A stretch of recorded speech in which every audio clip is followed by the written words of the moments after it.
China has interned more than 1 million Uyghurs in camps to provide further education and training.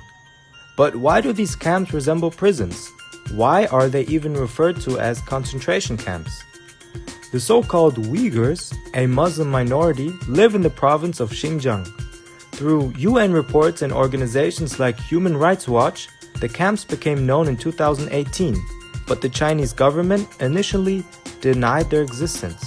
Only since last autumn 2019 has the government designated the facilities as vocational training centers. The goal is to contain the threat of Islamic extremism. According to the Chinese government, training courses are taking place in the so-called education centers. Human rights activists accuse Beijing of brainwashing interned Muslims of their religious and ethnic identities in order to align them with Chinese majority society. Camp inmates report forced labor, whereas overcrowding, harassment, and psychological terror have been mentioned as well. Furthermore, some Muslims are even forced to eat pork, since it is prohibited by their beliefs.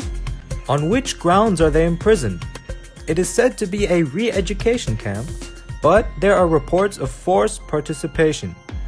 After being arrested, camp inmates are given a list of crimes and are compelled to confess to one.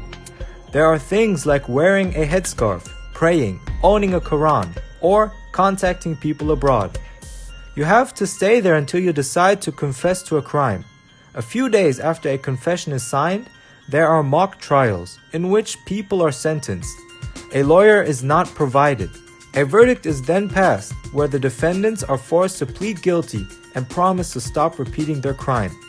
The main focus is on the Uyghurs who profess their religion. Uyghurs which are not detained also live in extremely bad conditions. Outside of the camps, a spyware app must be installed on their phones, enabling the government to monitor their activity. Muslim women cannot wear a hijab unless they are over the age of 45. They are not allowed to speak any foreign language.